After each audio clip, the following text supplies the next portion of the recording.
చేసిన రాజకీయ ప్రాబల్యం కోసం ఇలా రాజకీయ మనుగడ సాధించాలని, ఇలా ప్రజలలోకి వారు చేసిన తప్పులను కప్పుపుచ్చుకోవాలని వాళ్ళ పార్టీ ఇలా ప్రజలు నమ్మే పరిస్థితులు లేరని వాళ్ళ కొత్తగా సేనాల పేరిట రాజకీయ పబ్బం గడపడం కోసం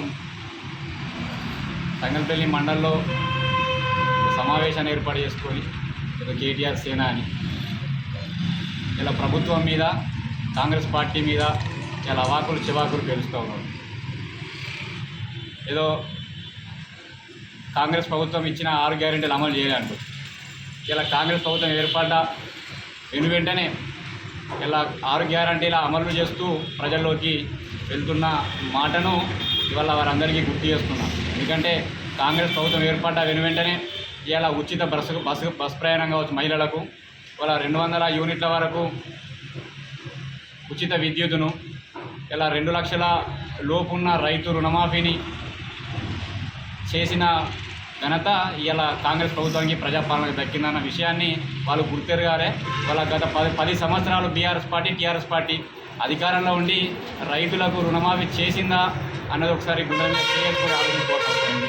ఎందుకంటే ఇలా ఈ కాంగ్రెస్ గవర్నమెంట్కు ప్రజాప్రభుత్వానికి ఇలా 5 సంవత్సరాలు అవకాశం ఇచ్చి ఇలా ప్రభుత్వాన్ని ఏర్పాటు చేసిరు. ఈ ప్రభుత్వంలో ఈ 16 నెలల్లోనే 6 గ్యారంటీలని అమలు చేస్తుంది. ఇవల్ల ఇక్కడ పెన్షన్స్ కావచ్చు, ఇంకొన్ని ఏదైతే హామీలు ఉన్నాయో ఆ హామీలను కూడా మాకున్న టర్మ్లో ఖచ్చితంగా అమలు చేసి ఇలా ప్రజల దగ్గరికి మళ్ళీ వెళ్తాం.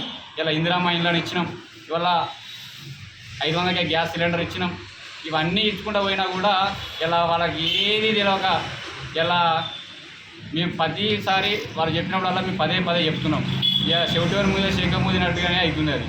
ఎందుకంటే వాళ్ళు ఒక అబద్ధాన్ని పదే ప్రచారం చేస్తూ, అది సోషల్ మీడియా ద్వారా కావచ్చు, ప్రెస్ ద్వారా కావచ్చు, పదే ప్రచారం చేస్తూ దాన్ని నిజమని నమ్మించే ప్రయత్నం చేస్తారు.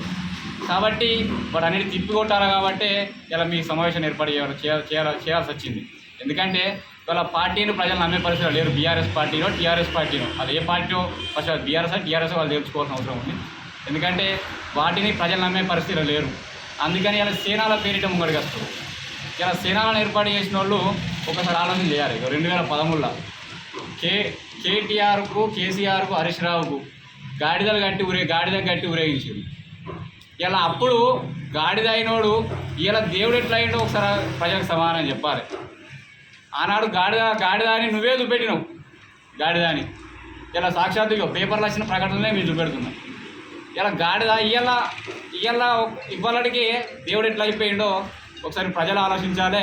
ఇలా మాట్లాడిన వాళ్ళు ఆలోచించాలి.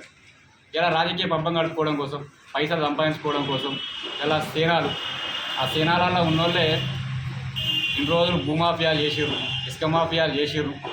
ఆ సేనాల పేర్లు అడ్డం పెట్టుకొని ఇలా మళ్ళీ ఏదో కొత్తగా తయారు చేస్తే ఇలా మేము ప్రజలకు అన్యాయం జరిగితే ఇలా సేనాల పేరిట మళ్ళీ ఏదో కబ్జా చేద్దాం, మళ్ళీ ఏదో అవినీతి చేద్దాం, అక్రమాలు చేద్దాం అంటే ఈ ప్రజాప్రభుత్వంలో నడవది.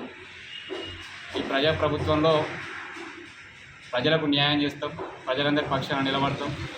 ఇవల్ల మీలాంటి వాడు చేసిన అవినీతి అక్రమాలను నిన్నమొన్నటిదాకా చూసినాం మనం. భూ కబ్జాలు చేసిన వాడు జైలుకి వేయరు, అవినీతి అక్రమాలు చేసిన వాడు జైలుకి వేయరు. ఇంకోటన్నా తప్పించుకొని ఉంటే కూడా అవన్నీ బయటకు వస్తాయి. మున్ముందు వాటన్నిటినీ బయటకు తీసి ముందుకు నడుపుతాం. ఈ సేనాల పేరిటనో ఇంకో పేరిటనో గతంలో కేటీఆర్ చెప్పిండు, టీఆర్ఎస్ పార్టీ అధికారం ఉన్నప్పుడే చెప్పిండు అనుకుంటాను. నేను గతంలో చూసినా. నేను కేటీఆర్ సేనాలు లేవు, ఏ సేనాలు లేవు, ఒకటే పార్టీ ఉంటుందని చెప్పిండు.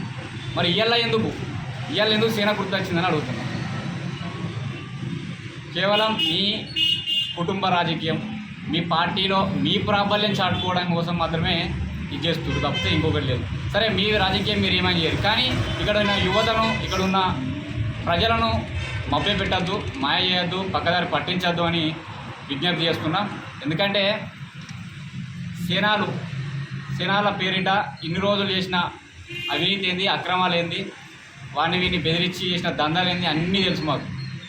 ఇవాళ కొత్తగా మళ్ళా ఇవన్నీ చేయొద్దని వారికి సూచన చేస్తూ ఇటువంటి ఇలా కాంగ్రెస్ గవర్నమెంట్ మీద, ప్రజాపాలన మీద ఇలా అనవసరం చిల్లర మళ్ళీ ఆరోపణలు చేస్తే మాత్రం తస్మాత్ జాగ్రత్త అని హెచ్చరిస్తాం.